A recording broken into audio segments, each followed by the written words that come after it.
Dear student, last वाले video में हमने काफ़ी डिटेल में डिस्कस किया था कि जो आपके कार्बन एटम्स होते हैं उनके बीच में जो बॉन्ड बनता है वो आपका कोवेलेंट बॉन्ड होता है। ठीक है, और ये जो कोवेलेंट बॉन्ड बनता है ये आपका इलेक्ट्रॉन्स की शेयरिंग की वजह से बनता है। और उसके बाद फिर हमने काफ़ी डिटेल में स्टडी किया था कि हाइड्रोजन और हाइड्रोजन के बीच में जो आपका बॉन्ड बनता है वो आपका सिंगल बॉन्ड होता है। तो उसमें हमने देखा था कि हाइड्रोजन में जो इलेक्ट्रॉन्स हैं वो एक ही इलेक्ट्रॉन होता है, तो इसको अपने आउटर मोस्ट शेल में 2 इलेक्ट्रॉन पूरे करने होते हैं। ठीक है, इसको 2 इलेक्ट्रॉन चाहिए पहले वाले शेल को पूरा करने के लिए। तो यानी कि जब ये एक दूसरे हाइड्रोजन एटम के साथ में रिएक्शन करता है तो दोनों के जो इलेक्ट्रॉन्स हैं ये आपस में शेयर हो जाते हैं। एक क्योंकि यहाँ पे एक एक इलेक्ट्रॉन की शेयरिंग होती है, इसीलिए इनके बीच में जो है वो सिंगल बॉन्ड बनता है। हाइड्रोजन और हाइड्रोजन एटम के बीच में एक एक इलेक्ट्रॉन की शेयरिंग होती है, 1 इलेक्ट्रॉन की शेयरिंग होती है, इसीलिए हाइड्रोजन और हाइड्रोजन के बीच में आपका सिंगल बॉन्ड बनता है। तो ये हमने लास्ट वाले वीडियो में बहुत डिटेल में डिस्कस किया था। इसके बाद लास्ट वाले वीडियो में हमने ऑक्सीजन और ऑक्सीजन एटम के बीच में जो आपका डबल बॉन्ड बनता है 2 ऑक्सीजन एटम के बीच में, वो भी काफ़ी डिटेल में स्टडी किया था। तो हमने देखा था कि ऑक्सीजन में जो है वो 8 इलेक्ट्रॉन्स होते हैं। तो पहले वाले शेल में 2 इलेक्ट्रॉन होते हैं, दूसरे शेल में जो है वो 6 इलेक्ट्रॉन्स होते हैं।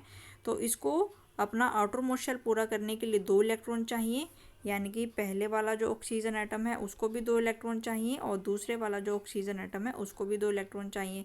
तो पहले वाले ऑक्सीजन के जो 2 इलेक्ट्रॉन हैं वो और दूसरे वाले ऑक्सीजन के जो दोनों एटम हैं ये एक दूसरे में शेयर हो जाते हैं। ठीक है, और इसकी वजह से फिर हमने देखा था कि ऑक्सीजन और ऑक्सीजन के 2 एटम के बीच में आपका डबल बॉन्ड बनता है। ठीक है, हाइड्रोजन और हाइड्रोजन के बीच में सिंगल बॉन्ड बनता है क्योंकि वहाँ पे एक एक इलेक्ट्रॉन की शेयरिंग होती है दोनों हाइड्रोजन एटम के बीच में। और ऑक्सीजन एटम के बीच में, क्योंकि दोनों के बीच में यहाँ पे अगर हम इस फिगर को ध्यान से देखें, दोनों के बीच में दोनों एटम्स ने 2-2 इलेक्ट्रॉन की शेयरिंग की है, इसीलिए हम इसको इनके बीच में कौन सा बॉन्ड बनता है, इनके बीच में डबल बॉन्ड बनता है। तो ये लास्ट वाले वीडियो में हमने काफ़ी डिटेल में स्टडी किया था। इसके बाद हमने फिर नाइट्रोजन एटम का भी हमने स्टडी किया था। तो हमने देखा था कि नाइट्रोजन में जो है वो 7 इलेक्ट्रॉन्स होते हैं। तो फर्स्ट में शेल में 2 इलेक्ट्रॉन्स होते हैं, सेकंड शेल में 5 इलेक्ट्रॉन्स होते हैं। तो इसमें 8 इलेक्ट्रॉन पूरे करने के लिए इसको 3 इलेक्ट्रॉन चाहिए। तो जो पहला नाइट्रोजन का एटम है उसको भी 3 इलेक्ट्रॉन की रिक्वायरमेंट होती है और दूसरा नाइट्रोजन एटम है उसको में भी 3 इलेक्ट्रॉन की रिक्वायरमेंट होती है। तो दोनों क्या करते हैं, 3-3 इलेक्ट्रॉन शेयर कर लेते हैं, यानी कि ये वाला अपने 3 इलेक्ट्रॉन इसके साथ शेयर कर लेगा और ये वाला अपने 3 इलेक्ट्रॉन इसके साथ शेयर कर लेगा। क्योंकि यहाँ पे 3-3 इलेक्ट्रॉन की शेयरिंग हुई है, यहाँ पे 3-3 इलेक्ट्रॉन की शेयरिंग हुई है, तो नाइट्रोजन और नाइट्रोजन के बीच में आपका ट्रिपल बॉन्ड बनता है। इसको हम क्या कहते हैं, क्योंकि यहाँ पे 3 बॉन्ड बन रहे हैं इसीलिए हम इसको क्या कहते हैं, ट्रिपल बॉन्ड। तो कि यहाँ पे 3 बन रहे हैं आपके, ट्रिपल बॉन्ड हम इसको कहते हैं। तो ये हमने काफ़ी डिटेल में स्टडी किया था लास्ट वाले वीडियो में। तो आज वाले वीडियो में हम देखेंगे, यहाँ पे फिर आपको बताया गया है, let us now look at the methane. Let us now look at the methane. अब हम मीथेन की जो है सर देखेंगे कि मीथेन में जो है वो भी आपका एक कार्बन का कंपाउंड है और उस मीथेन में कैसे आपके कोवेलेंट बॉन्ड बनते हैं। तो अब हम मीथेन के बारे में स्टडी करेंगे। तो let us now look at methane. Methane is a compound of carbon. ठीक है, मीथेन का जो फॉर्मूला होता है वो क्या होता है, CH4। तो इसमें जो C है ये कार्बन है, तो इसको भी हम क्या कहेंगे, क्योंकि ऐसा कोई भी कंपाउंड जिसमें कार्बन आता है उसको हम क्या कहते हैं, कार्बन का कंपाउंड। ठीक है, तो जो मीथेन है वो भी आपका एक कार्बन का कंपाउंड है। तो कार्बन का कंपाउंड क्या होगा, ऐसा कोई भी फॉर्मूला जिसमें कार्बन आता है।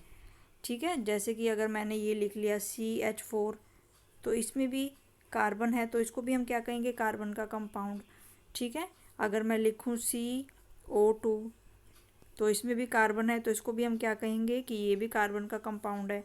अगर मैं ऐसे लिखूँ C2H4, तो इसमें भी आपके कार्बन है, तो ये भी क्या होगा, आपका कार्बन का कंपाउंड।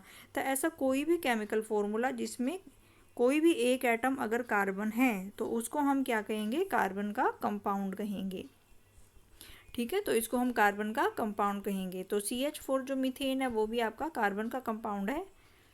ठीक है, तो methane is also a compound of carbon, क्योंकि इसका फॉर्मूला जो होता है वो क्या होता है, इसका फॉर्मूला जो होता है वो CH4 होता है। Methane is widely used as a fuel, methane को जो है हम फ्यूल के रूप में यूज़ करते हैं। And it is a major component of biogas.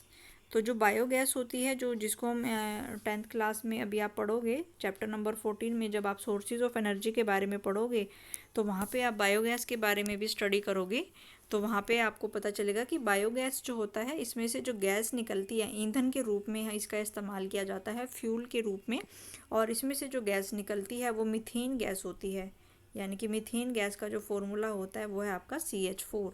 CH4 is the symbol of methane. CH4 को हम क्या कहते हैं, सिंबल ऑफ मीथेन। तो ये मीथेन गैस का फॉर्मूला होता है CH4। तो ये भी आपका कार्बन का कंपाउंड होता है। ठीक है, तो इसमें जो आपका CH4 है बायोगैस का, बायोगैस में से जो गैस निकलती है वो आपकी कौन सी होती है, मीथेन गैस होती है। और मीथेन गैस जो है ये ईंधन के रूप में इस्तेमाल की जाती है। और कंप्रेस्ड नेचुरल गैस जो आपकी CNG होती है, उसमें भी जो है आपकी CNG जो होती है वो भी आपकी ईंधन के रूप में इस्तेमाल की जाती है। और वो भी किससे बनती है, वो भी जो है आपकी कार्बन के कंपाउंड से बनती है। ठीक है, hydrogen as you know has a valency of 1।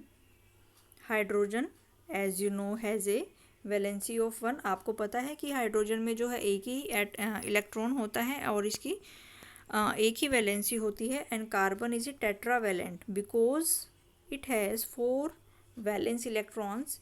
In order to achieve noble gas configuration, carbon share these electrons with 4 atoms of hydrogen as shown in figure. तो इसमें हम देखेंगे कि जो आपका कार्बन का, मीथेन का, यहाँ पे हम चेक कर रहे हैं कि जो मीथेन का आपका कोवेलेंट बॉन्ड की फॉर्मेशन होगी वो आपकी कैसी होगी। ठीक है, तो सबसे पहले हम देख लेते हैं यहाँ पे मीथेन का जो आपका सिंबल होता है। मीथेन का जो सिंबल है वो है आपका CH4। तो जो आपका CH4 होता है ये, इसको हम क्या कहते हैं, CH4 जो होता है ये आपका मीथेन होता है। ठीक है, इसके बाद फिर हम देखेंगे कि मीथेन में कैसे बनेगा। तो सबसे पहले हमें क्या पता होना चाहिए, हमें दोनों के जो इलेक्ट्रॉन्स हैं वो पता होने चाहिए कि दोनों में इलेक्ट्रॉन्स कितने हैं। तो सबसे पहले हम कार्बन के लिखेंगे। तो कार्बन में जो है हमें पता है 6 इलेक्ट्रॉन्स होते हैं। और इसको फिर हमें लिखना है कि पहले कोश में जो होते हैं वो 2 इलेक्ट्रॉन्स होते हैं और दूसरे कोश में जो होते हैं वो 4 इलेक्ट्रॉन्स होते हैं। और अगर हम हाइड्रोजन का लिखें तो हाइड्रोजन में जो है वो एक ही इलेक्ट्रॉन होता है। हाइड्रोजन में एक ही इलेक्ट्रॉन होता है। ठीक है, तो अब हमें देखना है कि कौन से एटम को कितने इलेक्ट्रॉन्स चाहिए अपना आउटर मोस्ट शेल पूरा करने के लिए। ठीक है, तो अगर हम देखें यहाँ पे कार्बन के बाहर वाले कोश में कितने इलेक्ट्रॉन हैं, 4 इलेक्ट्रॉन हैं। इसको कितने इलेक्ट्रॉन होने चाहिए, यहाँ पे 8 इलेक्ट्रॉन होने चाहिए। तो यानी कि इसके पास कितने इलेक्ट्रॉन की कमी है, इसके पास 4 इलेक्ट्रॉन की कमी है। यानी कि कार्बन के पास 4 इलेक्ट्रॉन की कमी है। और अगर हम हाइड्रोजन को देखें तो हाइड्रोजन क्या, पहले ही शेल में एक ही इलेक्ट्रॉन है। तो हमें पता है कि पहले वाले शेल में मैक्सिमम कितने इलेक्ट्रॉन हो सकते हैं, पहले वाले शेल में केवल 2 ही इलेक्ट्रॉन हो सकते हैं।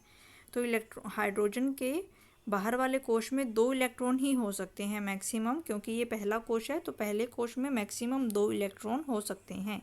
तो हाइड्रोजन के पास बाहर वाले कोश में 1 इलेक्ट्रॉन है और जबकि हो कितने सकते हैं, 2। यानी कि इसके पास कितने इलेक्ट्रॉन की कमी है, इसके पास 1 इलेक्ट्रॉन की कमी है।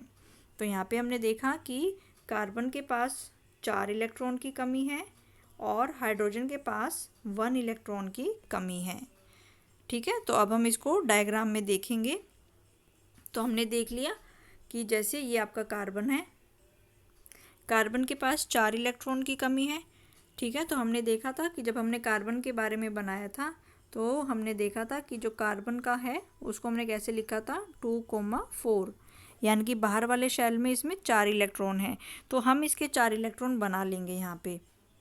ठीक है, तो मान लो यहाँ पे अगर मैंने ये 4 इलेक्ट्रॉन बना लिए, क्योंकि इसके बाहर वाले शेल में 4 इलेक्ट्रॉन है, तो मान लो मैंने इसको क्रॉस से बना लिया। यहाँ पे ये कार्बन का 1 इलेक्ट्रॉन, ये कार्बन का दूसरा इलेक्ट्रॉन, ये कार्बन का तीसरा इलेक्ट्रॉन और ये कार्बन का चौथा इलेक्ट्रॉन। तो ये कार्बन के मैंने 4 इलेक्ट्रॉन बना लिए जिसको मैंने क्रॉस से दिखाया है, क्योंकि ये कार्बन है क्यों, और इसके आउटर मोस्ट शेल में जो है वो 4 इलेक्ट्रॉन होने चाहिए। ठीक है, तो ये मैंने कार्बन बना लिया है यहाँ पे, ये मैंने कार्बन का एटम बना लिया है।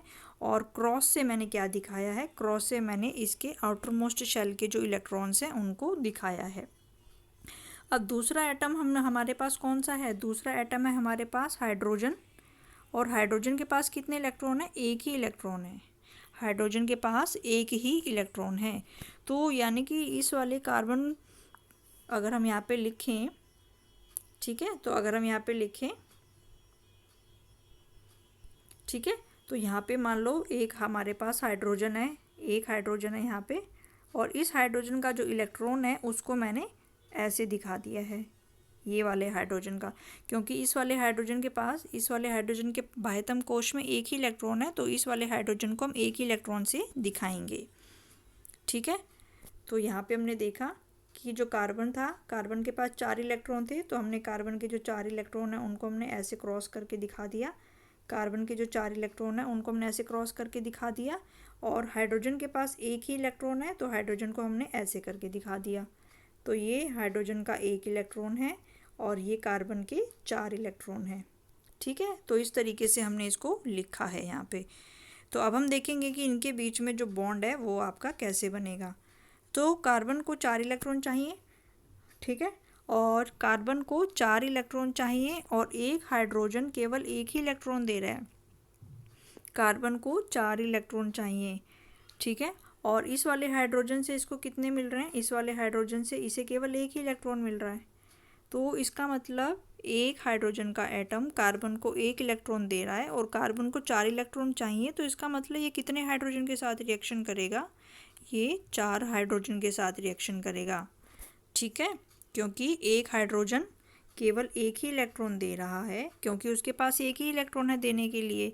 ठीक है, शेयर करेंगे ये आपस में, तो इसका मतलब ये स्टेबल कब होगा, तो इसके साथ एक और हाइड्रोजन एटम, तो यहाँ पे ये एक और हाइड्रोजन एटम, ठीक है, और यहाँ पे एक और हाइड्रोजन एटम, और यहाँ पे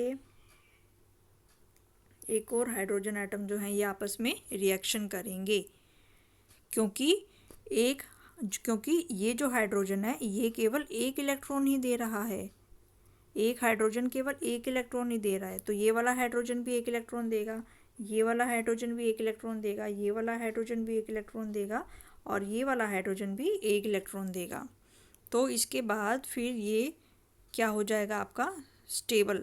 तो अगर हम देखें कि यहाँ पे कौन कौन से बॉन्ड बनेंगे, ठीक है, तो यहाँ पे हम देखेंगे कि यहाँ पे कार्बन और हाइड्रोजन के बीच में एक बॉन्ड बन रहा है, और अगर हम देखें एक बॉन्ड जो है ये बन रहा है, एक बॉन्ड जो है वो ये बन रहा है, और एक बॉन्ड जो है वो ये बन रहा है। तो इस तरीके से हम देख रहे हैं कि 4 बॉन्ड यहाँ पे बन रहे हैं।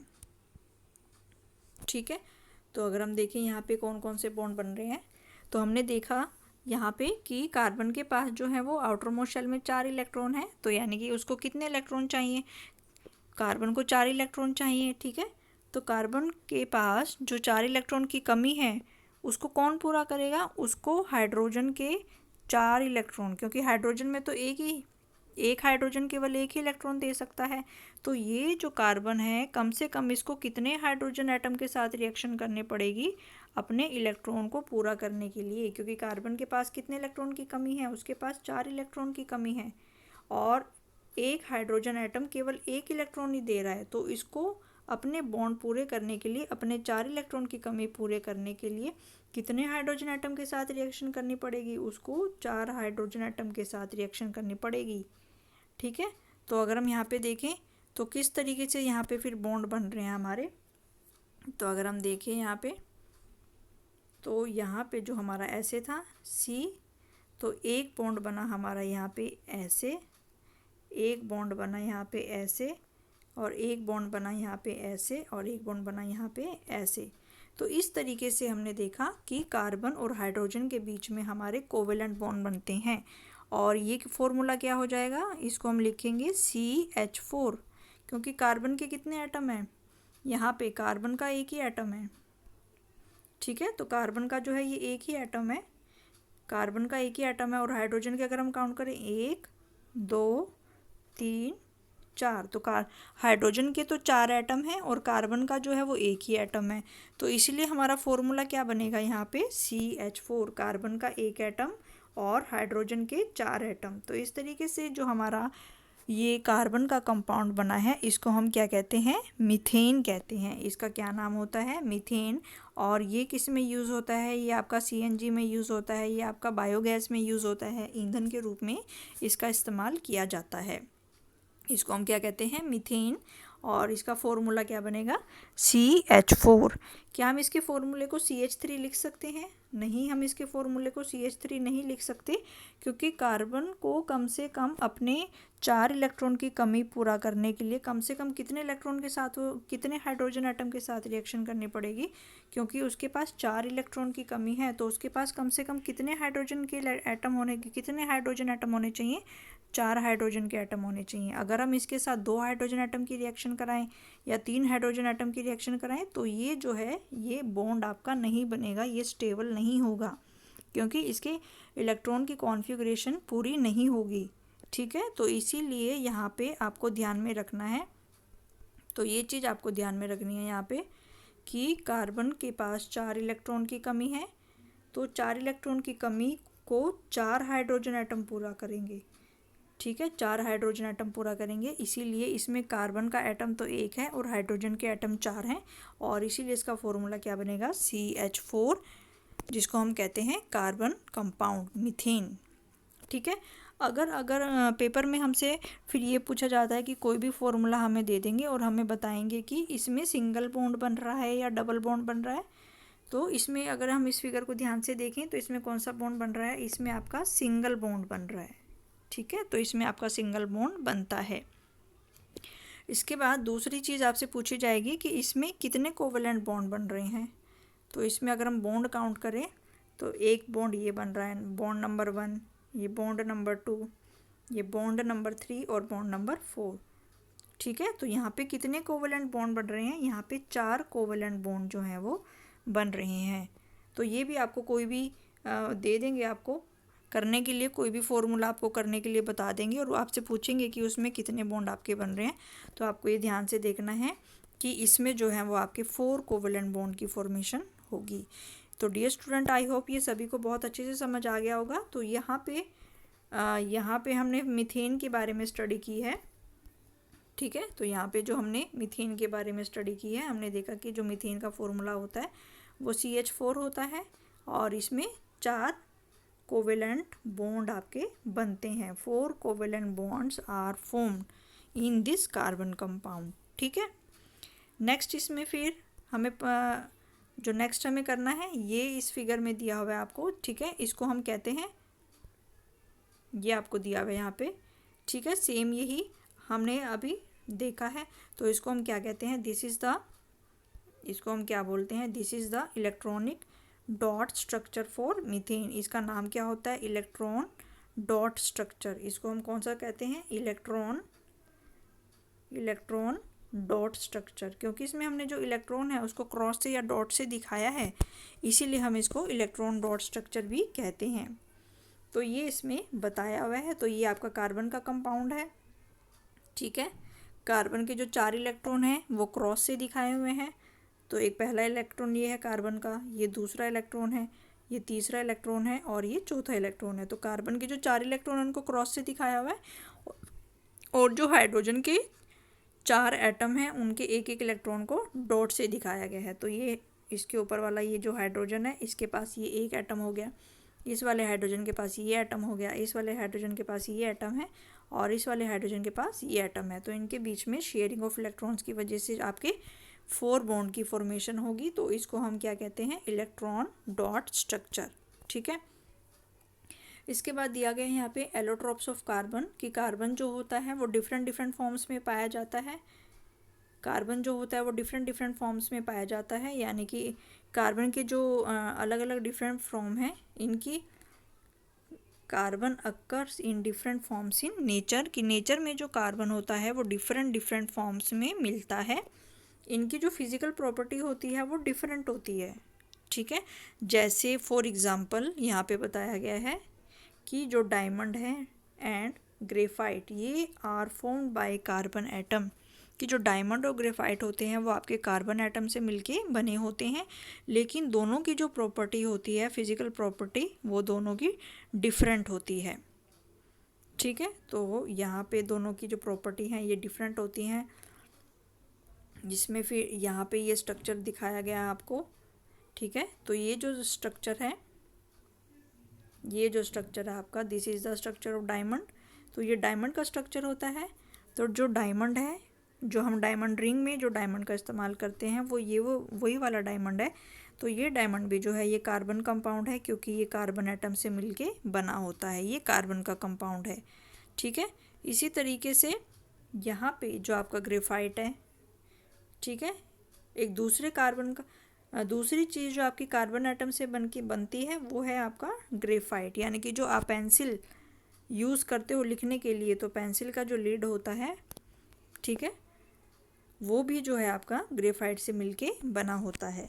यानी कि जो आपका डायमंड है, जो आपका ग्रेफाइट है, जो कि आप पेंसिल में भी आपने यूज़ किया होगा, पेंसिल का जो आपका लीड होता है वो आपका ग्रेफाइट से, पेंसिल से जो आप लिखते हो, ठीक है, वो आपका ग्रेफाइट है।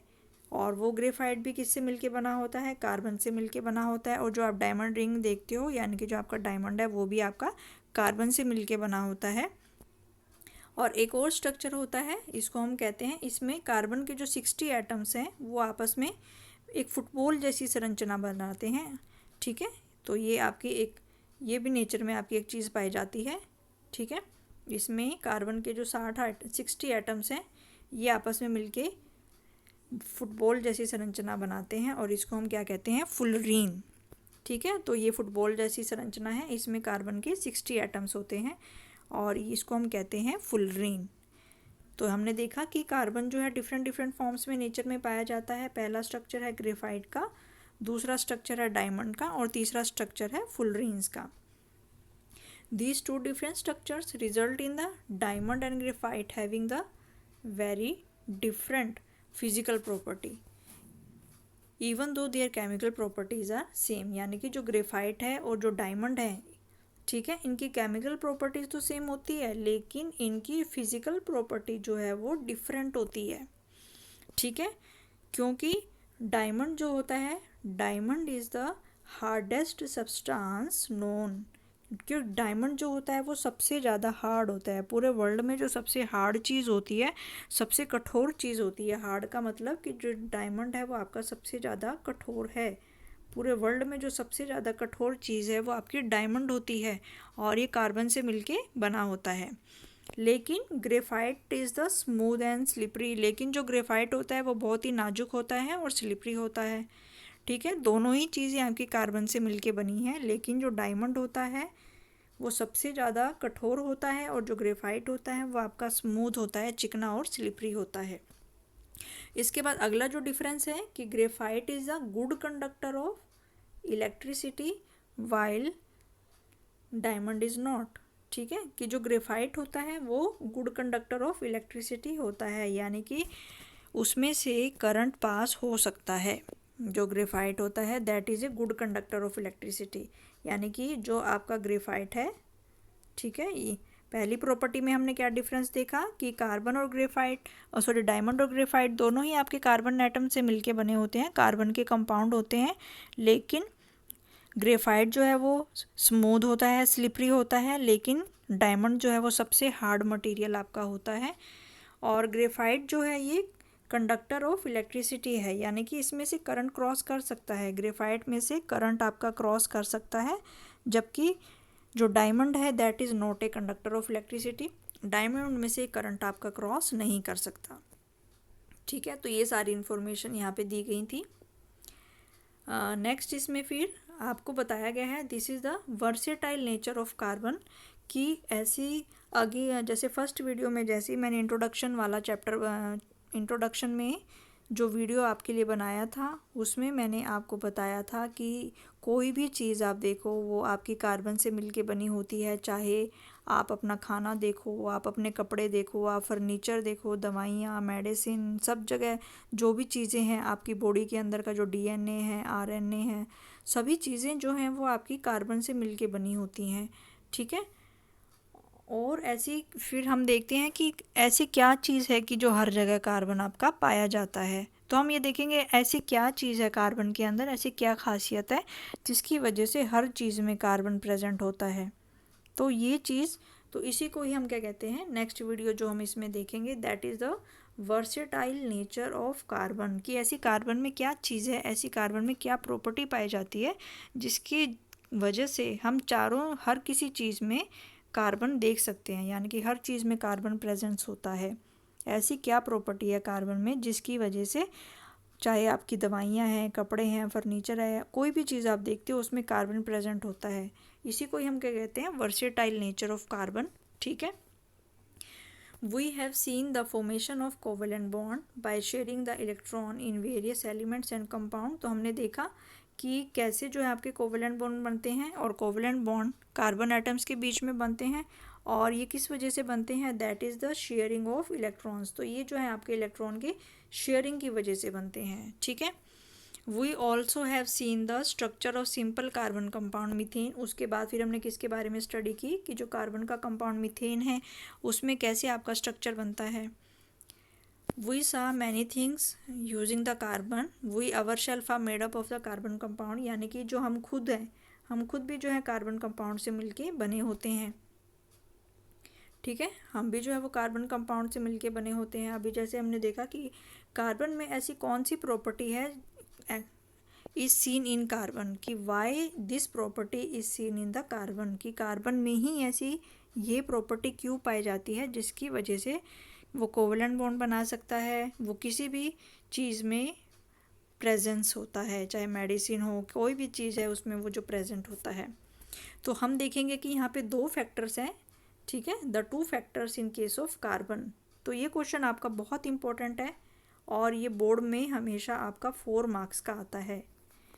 ठीक है, बोर्ड में ये क्वेश्चन आपका हमेशा 4 मार्क्स का आता है। तो बोर्ड में ये क्वेश्चन आपसे पूछा जाता है कि कार्बन में ऐसी पाई जाने वाली 2 प्रॉपर्टी बताओ जिसकी वजह से वो हर चीज़ में प्रेजेंट होता है, चाहे आपकी दवाई है, मेडिसिन है, तो हर चीज़ में कार्बन प्रेजेंट होता है। चारों तरफ हम अपनी जो भी चीज़ें देख रहे हैं उसमें कार्बन प्रेजेंट है। तो कार्बन में ऐसी क्या चीज़ है, ऐसी क्या 2 प्रॉपर्टी पाई जाती हैं, तो ये हम इसका आंसर है the 2 factors noticed in case of carbon, कि कार्बन में जो है ऐसी 2 प्रॉपर्टी होती हैं जिनकी वजह से वो हर चीज़ में पाया जाता है। ठीक है, तो सबसे पहली प्रॉपर्टी यहाँ पे हम देखेंगे, carbon has a unique ability. Carbon में क्या होती है, carbon has a unique ability to form bonds with other atoms of carbon. ठीक है, तो कार्बन में क्या एबिलिटी है कि वो कार्बन के साथ में ही बॉन्ड बनाता है, कार्बन के साथ में ही बॉन्ड बनाता है, giving rise to large molecules. तो इससे जो है बहुत सारे लार्ज मोलिक्यूल्स बन सकते हैं। कार्बन के साथ ही, यानी कि कार्बन और कार्बन के बीच में भी क्या बनता है, एक बॉन्ड बनता है। ठीक है, तो इसको हम क्या कहते हैं, this property is called the catenation. इस प्रॉपर्टी को हम क्या कहते हैं, कैटिनेशन। और इस कैटिनेशन के द्वारा we can have carbon compounds में have long chains of carbon. तो कार्बन और कार्बन के बीच में जो है वो लॉन्ग चेन्स जो हैं वो बन जाती हैं।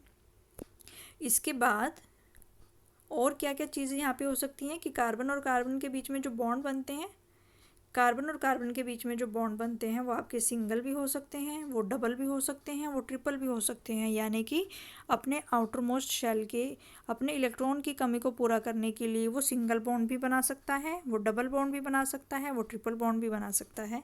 ठीक है, और इससे भी आपको हमें जो है बहुत सारे कार्बन के कंपाउंड्स देखने को मिलते हैं। ठीक है, इसके बाद नेक्स्ट है compounds of carbon which are linked by only single bond between the carbon atoms are called saturated compound। यानी कि कार्बन के ऐसे कंपाउंड जिनके बीच में सिंगल बॉन्ड बनता है उसे हम कौन से कंपाउंड कहते हैं, सैचुरेटेड कंपाउंड कहते हैं। और जिनके बीच में डबल बॉन्ड बन रहा है या ट्रिपल बॉन्ड बन रहा है उसको हम कैसे कहते हैं, अनसैचुरेटेड कंपाउंड कहते हैं।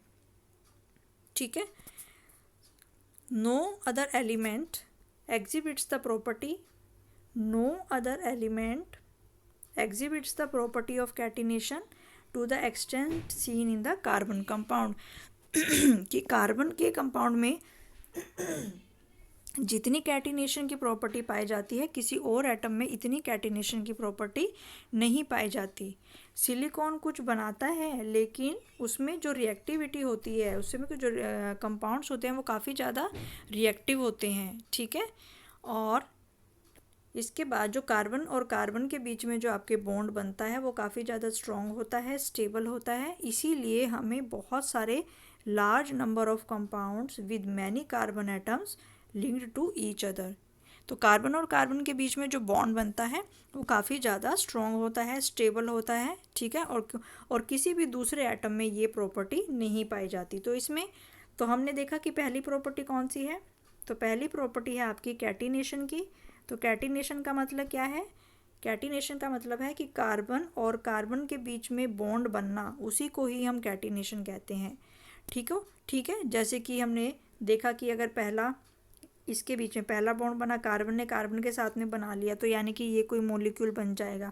ऐसे ही मान लो दूसरे में 3 कार्बन के एटम जुड़ गए तो ये कोई और कंपाउंड बन गया, ठीक है। ऐसे ही मान लो यहाँ पे फिर हमने ऐसे ही मान लो यहाँ पे फिर 4 कार्बन के एटम आपस में जुड़ गए, तो 4 कार्बन के एटम अगर आपस में जुड़ गए तो ये और कोई कंपाउंड बन जाएगा। ऐसे ही फिर आपके क्या हैं, अलग अलग ऐसे ही फिर आपके डिफरेंट एटम्स हैं। दूसरे वाले में मान लो आपके 1 2 3 4 5, तो दूसरे वाले एटम में 5 कार्बन के एटम भी जुड़ सकते हैं, 6 कार्बन के एटम्स भी जुड़ सकते हैं, 7 कार्बन के एटम्स भी जुड़ सकते हैं। तो ये कार्बन में ये प्रॉपर्टी पाई जाती है कि कार्बन जो है कार्बन के साथ ही बॉन्ड बनाता है, कार्बन कार्बन के साथ ही बॉन्ड बनाता है, और इसकी वजह से काफ़ी लंबी लंबी चेन वाले एटम्स भी बनते हैं। जैसे कि आप कार्बन के 12 एटम्स भी जुड़ सकते हैं, कार्बन के 18 एटम्स भी जुड़ सकते हैं। तो इस तरीके से लंबी लंबी चेन वाले मॉलिक्यूल्स भी आपके बनते हैं। तो इस तरीके की जो प्रॉपर्टी कार्बन में पाई जाती है इसी को हम क्या कहते हैं, कैटिनेशन कहते हैं, ठीक है। कि कार्बन में कार्बन के साथ ही बॉन्ड बनाने की एक प्रॉपर्टी होती है, उसको हम कैटिनेशन कहते हैं। और कार्बन के बीच में जो आपका बॉन्ड बनता है, कोवलेंट बॉन्ड, वो काफ़ी स्टेबल होता है, यानी कि वो फिक्स होता है, फिक्स स्टेबल होता है और काफ़ी स्ट्रॉन्ग होता है। और इस वजह से आपको बहुत सारे लॉन्ग मॉलिक्यूल्स की चेन जो है वो आपको दिखाई देती है, ठीक है। फिर हमने देखा कि कार्बन और कार्बन के बीच में अगर आपका सिंगल बॉन्ड बनता है, सिंगल बॉन्ड वाले जो आपके कार्बन के कंपाउंड होते हैं उसको हम कहते हैं, जो सिंगल बॉन्ड वाले होते हैं उसको हम कहते हैं सैचुरेटेड कार्बन कंपाउंड्स। जो सिंगल बॉन्ड वाले होते हैं, सिंगल बॉन्ड वाले कार्बन कंपाउंड, उनको हम सैचुरेटेड कार्बन कंपाउंड कहते हैं। और कार्बन के ऐसे कंपाउंड जो कि डबल बॉन्ड वाले या फिर ट्रिपल बॉन्ड वाले होते हैं उसको हम क्या कहते हैं, अनसैचुरेटेड, ठीक है। तो जो सिंगल बॉन्ड वाले होते हैं उनको हम सैचुरेटेड कार्बन कंपाउंड्स कहते हैं, और जो डबल बॉन्ड वाले या ट्रिपल बॉन्ड वाले होते हैं उसको हम अनसैचुरेटेड कार्बन कंपाउंड्स कहते हैं। तो ये कार्बन की हमने पहली प्रॉपर्टी पढ़ी कि कार्बन के एटम्स जो हैं वो सिंगल बॉन्ड भी बना सकते हैं, डबल बॉन्ड भी बना सकते हैं, ट्रिपल बॉन्ड भी बना सकते हैं अपने इलेक्ट्रॉन की कमी को पूरा करने के लिए, और वो कार्बन और कार्बन के साथ भी अपनी लंबी लंबी चेन बना सकते हैं, जिसको हम कैटिनेशन कहते हैं। और सेकंड प्रॉपर्टी जो है कि हम हर जगह कार्बन के कंपाउंड से क्यों देखते हैं कि carbon has a valency of 4, कि कार्बन की जो वैलेंसी होती है वो 4 होती है। It has capable of bonding with 4 other atoms of carbon और atoms of some other substance.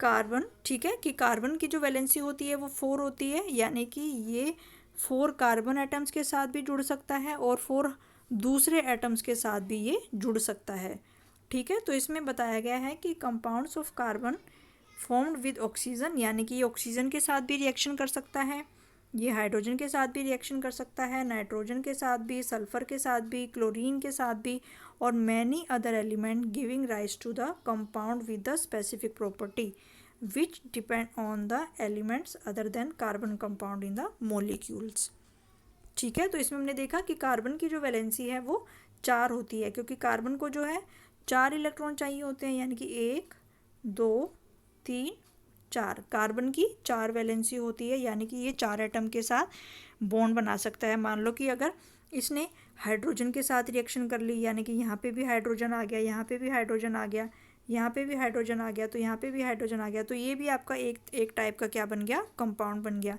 इसके बाद मान लो एक हाइड्रोजन को हटा के यहाँ पे ये क्लोरीन के साथ भी रिएक्शन कर सकता है, तो ये दूसरा कंपाउंड बन गया। तो इसको अगर हम हटा के यहाँ पे ब्रोमीन लगा दें तो ये उसके साथ भी रिएक्शन कर सकता है, तो ये एक और कार्बन का कंपाउंड बन गया। ठीक है, और इसके साथ फ्लोरीन, क्लोरीन, ब्रोमीन, आयोडीन, तो इस तरीके के किसी भी एटम के साथ ये जो है आपकी रिएक्शन कर सकता है। ठीक है, यानी कि ये हाइड्रोजन के साथ भी, fluorine, chlorine, bromine, iodine, nitrogen के साथ, ऑक्सीजन के साथ, सभी एटम्स के साथ ये जो कार्बन रिएक्शन कर सकता है, क्योंकि इसकी वैलेंसी 4 होती है और 4 वैलेंसी वाला जो आपका कार्बन का एटम है उसमें ज़्यादा चांसेस होते हैं कार्बन के कंपाउंड बनने के। तो अभी हमने देखा कि अगर एक भी एटम हम चेंज कर देंगे उसकी प्रॉपर्टी क्या हो जाएगी, चेंज हो जाएगी। जैसे कि मान लो ये वाला हटा दिया मैंने, ये वाला, इसकी जगह मैंने क्या लिख दिया यहाँ पे, इसकी जगह मैंने यहाँ पे क्लोरीन लिख दिया, तो इसका नाम कुछ और हो जाएगा, ये कोई और कार्बन का कंपाउंड बन जाएगा। ठीक है, इसकी जगह अगर मैंने यहाँ पे आयोडीन लगा दिया तो ये और कार्बन का कंपाउंड बन जाएगा। तो इस तरीके से ये कार्बन जो है आपका, कार्बन के जो कंपाउंड हैं वो बहुत सारे होते हैं, क्योंकि ये ऑक्सीजन के साथ भी, हाइड्रोजन के साथ भी, nitrogen, sulphur, chlorine, bromine, iodine सभी के साथ में ये रिएक्शन करता है। तो इसलिए इसमें बहुत सारे कंपाउंड बनते हैं और बहुत सारे कंपाउंड की जो प्रॉपर्टी होती है वो बहुत ही अलग अलग होती है। तो डियर स्टूडेंट, इस वाले वीडियो में मैंने आपको मीथेन जो है उसका इलेक्ट्रॉन डॉट स्ट्रक्चर कैसे बनेगा वो मैंने आपको एक्सप्लेन किया है। और नेक्स्ट जो इसमें वेरी इंपॉर्टेंट क्वेश्चन जो ये 4 मार्क्स का आपके बोर्ड एग्ज़ाम्स में आता है, बोर्ड एग्ज़ाम्स में ये क्वेश्चन आपका 4 मार्क्स का आता है कि what is the versatile nature of carbon, कि कार्बन में ऐसी क्या 2 प्रॉपर्टीज़ होती हैं जिसकी वजह से हम हर कंपाउंड में कार्बन को देखते हैं। तो हमने सबसे पहली प्रॉपर्टी देखी कि सबसे पहली प्रॉपर्टी जो होती है उसमें कैटिनेशन की प्रॉपर्टी होती है। कैटिनेशन का मतलब, पहली जो प्रॉपर्टी है उसमें वो कैटिनेशन की प्रॉपर्टी होती है। तो कैटिनेशन का मतलब कि कार्बन जो है वो कार्बन एटम के साथ ही बॉन्ड बनाता है। कार्बन जो है कार्बन के 2 कार्बन के साथ भी बॉन्ड बना सकता है, वो 3 के साथ भी बना सकता है, 4 के साथ भी, 5 के साथ भी, यानी कि उसमें बहुत सारे कार्बन एटम के साथ बॉन्ड बनाने की शक्ति होती है, जिसको हम कैटिनेशन कहते हैं। और इसको हम चेन, यानी कि यहाँ से आपकी लंबी लंबी चेन बनती हैं। और सिंगल बॉन्ड वाले जो कार्बन के कंपाउंड है वो सैचुरेटेड कहलाते हैं, डबल और ट्रिपल बॉन्ड वाले जो है वो अनसैचुरेटेड कहलाते हैं। दूसरी प्रॉपर्टी हमने यहाँ पे देखी, दूसरी प्रॉपर्टी जो कार्बन में होती है, तो पहली जो प्रॉपर्टी हमने देखी कि वो आपकी कैटिनेशन वाली होती है, यानी कि कार्बन में कार्बन एटम के साथ ही बॉन्ड बनाने की जो प्रॉपर्टी होती है उसको हम कैटिनेशन कहते हैं। दूसरी प्रॉपर्टी हमने देखी कि ऐसा क्यों है कि सभी हर जगह कार्बन के कंपाउंडों में दिखाई देते हैं। दूसरी प्रॉपर्टी क्या है कि कार्बन की जो वैलेंसी है वो 4 होती है, यानी कि इसकी मैक्सिमम वैलेंसी होती है। ठीक है, 4 से, या तो वैलेंसी 1 होती है, वैलेंसी 2, वैलेंसी 3 और वैलेंसी 4। जो वैलेंसी 4 होती है वो मैक्सिमम होती है, किसी भी एटम के लिए मैक्सिमम वैलेंसी जो होती है वो 4 होती है, 4 से ज़्यादा वैलेंसी नहीं हो सकती उसके पास। ठीक है, तो इसका मतलब ये 4 अलग अलग एटम से जुड़ के 4 अलग अलग कंपाउंड बना सकता है। अगर ये ऑक्सीजन के साथ जुड़ेगा तो और नए कंपाउंड बनेंगे, हाइड्रोजन के साथ जुड़ के ये और कंपाउंड बना लेता है, क्लोरीन के साथ भी, सल्फ़र के साथ भी, नाइट्रोजन के साथ भी, तो ये सभी के साथ जो मिलके अपने कंपाउंड बना लेता है और उनकी प्रॉपर्टी जो है वो अलग अलग होती है। तो इसीलिए हम हर चीज़ में जो है वो कार्बन के कंपाउंड जो है हम देखते हैं। ठीक है, तो इसीलिए ये जो कार्बन के बीच में जो ये आपके बॉन्ड बनते हैं ये काफ़ी ज़्यादा स्ट्रॉन्ग होते हैं। ठीक है, वेरी स्ट्रॉन्ग होते हैं ये, और इनकी जो स्टेबिलिटी है वो काफ़ी ज़्यादा होती है। और हमने देखा कि कार्बन का जो साइज़ है वो स्मॉल होता है, इसीलिए इसके द्वारा जो बॉन्ड बनते हैं वो कैसे होते हैं, वो आपके स्ट्रॉन्ग होते हैं। तो डियर स्टूडेंट, आई होप सभी को बहुत अच्छे से समझ आया होगा इस वीडियो में।